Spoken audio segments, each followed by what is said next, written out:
Kipindi hichi Waislamu wote duniani kote wapo katika mfungo wa mwezi mtukufu wa Ramadhani, lakini pia hata kwa upande wa Wakristo wapo katika upande pia wa kufunga Kwaresma, ambapo Resma ni kipindi cha ibada kwa Wakristo cha maandalizi ya kabla ya Pasaka.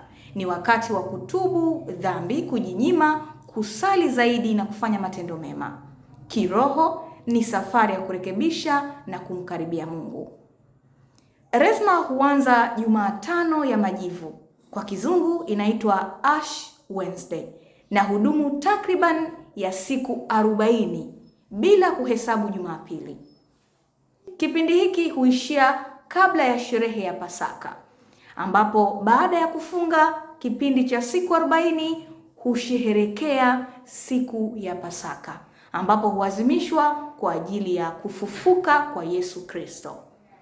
Katika Resma, Wakristo wengi hufunga au hujinyima kitu wanachokipenda kama vyakula fulani au anasa.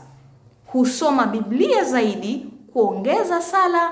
Lengo ni sio kushinda na njaa tu, bali ni toba na unyenyekevu na mabadiliko ya tabia ya kila Mkristo kwa pamoja.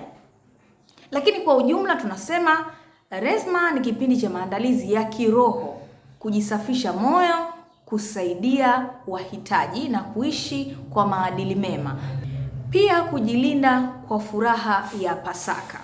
Lakini pia kwa kumalizia niseme na watakia Wakristo wote duniani waweze kufunga Kwaresma kwa kipindi hichi na kufanya ibada kwa nguvu, lakini pia kusisitiza kwamba kuwasaidia wengine.